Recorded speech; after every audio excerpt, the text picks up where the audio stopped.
Hello friends, चंदाची रेसिपीमध्ये आपलं स्वागत आहे। आज मी तुम्हाला कोबीची मसालेदार टेस्टी अशी रस्सा भाजी बनवून दाखवणार आहे। त्यामध्ये मी बटाटा मिक्स करणार आहे। जर तुम्हाला नुसती कोबीची भाजी आवडत नसेल तर तुम्ही अशा प्रकारे बटाटा मिक्स करून भाजी बनवा, खायला एकदम टेस्टी लागते। तर मी कोबी चिरून घेतले, एक बटाट्याचे वरचे साल काढून त्याचे काप करून घेतलेत, मटार घेतले, कोथिंबीर घेतली, कांदा घेतले चिरून, टोमॅटो चिरून घेतले, मसाल्याच्या डब्यातलं साहित्य लागणार आहे आणि तेल लागणार आहे। आता आपण त्याची तयारी करूया। तर मी कोबी चिरलेला, बटाटा आणि मटार एका पाटीमध्ये घालून त्यामध्ये पाणी ओतून ते मी धुवून घेते। त्यामध्ये आपण पाणी ओतूया। आता आपण धुवून कुकरमध्ये घालूया। तर कुकरमध्ये मी घालते पाणी निथून, ते सगळं आपण कुकरमध्ये घालूया। तर मी कुकरमध्ये घातले। आता ह्यामध्ये आपण अर्धा ग्लास पाणी घालूया। थोडीच भाजी असल्यामुळे आपण थोडंसंच पाणी घातले मी। आता आपण हे झाकण लावून गॅस पेटवून कुकर गॅसवर ठेवूया आणि त्याला आपण 3 शिट्ट्या करून घेऊया। आता 3 शिट्ट्या झाल्या की आपण गॅस बंद करूया। तर 3 शिट्ट्या व्हायला लागलेत। ती भाजी खायला एकदम मस्तच लागते। आता आपण गॅस बंद करूया। 3 शिट्ट्या झालेत। आपण थंड झाल्यानंतर हे काढूया। तोच आपण दुसरी तयारी करूया। आता मी गॅस पेटवून त्यावर पॅन ठेवला आहे। त्यामध्ये आता फोडणीसाठी तेल ओतले। पॅनमध्ये आपण मोहरी आणि जिरे टाकूया, त्यात तमालपत्र टाकूया, नंतर त्यामध्ये आपण कांदा घालूया बारीक चिरलेला आणि चांगला लालसर असा आपण परतून घेऊया तेलामध्ये।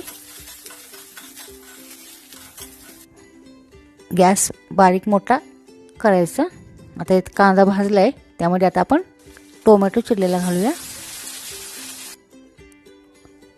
परत आपण ते तेलामध्ये परतून घेऊया। जर भाजी जास्त असेल तर तुम्ही प्रमाण वाढवू शकता कांदा टोमॅटोचं। आता मी थोडा वेळ झाकून ठेवते बारीक गॅसवर।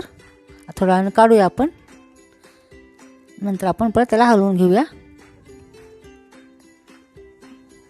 तर हलवून घेतले मी। आता ह्यामध्ये आपण साहित्य घालूया। कोथिंबीर घातली मी चिरलेली बारीक, नंतर परत आपण हलवून घेऊया। आता ह्यामध्ये मी खोबरं, आलं, लसूणची पेस्ट टाकली, त्यात कोथिंबीर टाकलेली, 1 चमचा गरम मसाला टाकलाय, नंतर त्यामध्ये आपण लाल तिखट टाकूया 1 चमचा, तुमच्या चवीप्रमाणे तिखट टाका। 1 चमचा काळं तिखट टाकले मी। आता आपण परत उलटण्याने ते हलवून घेऊया।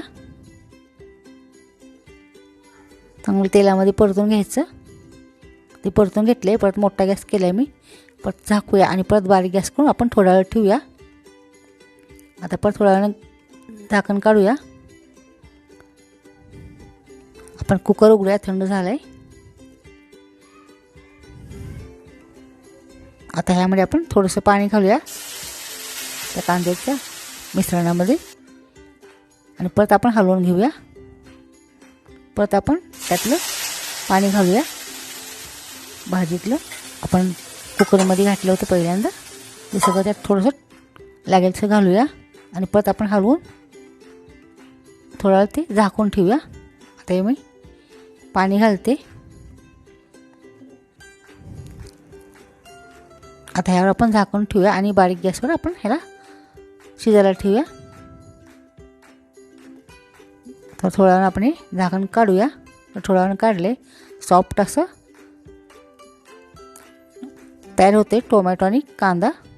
परत आपण हलवून घेऊया। तर चांगलं वाफरलं गेले, मस्त असा कलर आले। आता ह्यामध्ये आपण कोबी आणि बटाटा, फ्लावर, हे मटार त्यात टाकूया।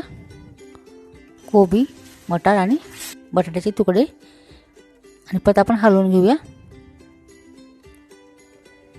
शिजवल्यामुळे ह्याला आता चवीपुरते मीठ घालूया। आपण हे वाफरून घेतले कुकरमध्ये, म्हणून ह्या भाजीला शिजायला वेळ लागणार नाही। तर चांगलं हलवून घ्यायचं आपण। आता ह्यामध्ये मी 2 चमचे शेंगाचं कूट घालते। परत आपण हे हलवून घेऊया। आता हे बारीक गॅसवर थोडं आपण हे शिजायला ठेवूया। मगाशी मग थोडासा मोठा केला होता गॅस। आता बारीक गॅसवर आपण थोडा वेळ ठेवायचं, नंतर काढायचं थोड्या वेळानं। तरी भाजी आपली तयार झाली आहे. शिजायला वेळ लागत नाही आणि खायला पण एकदम ही रस्सा भाजी कोबी आणि बटाटा मिक्स टेस्टी लागते. तुम्ही नक्की एकदा ट्राय करून पहा. आता मी चिरलेली कोथिंबीर घालते. जर कोणाला नुसती कोबीची भाजी आवडत नसेल तर तुम्ही अशा प्रकारे नक्की ट्राय करून पहा. खायला एकदम मस्तच लागते. आता आपण गॅस बंद करूया. तर आपली कोबीची रस्सा भाजी तयार झाली आहे. नक्की ट्राय करून पहा आणि माझ्या चॅनलला सबस्क्राईब करा, बेल आयकॉनला क्लिक करा, शेअर करायला विसरू नका. धन्यवाद.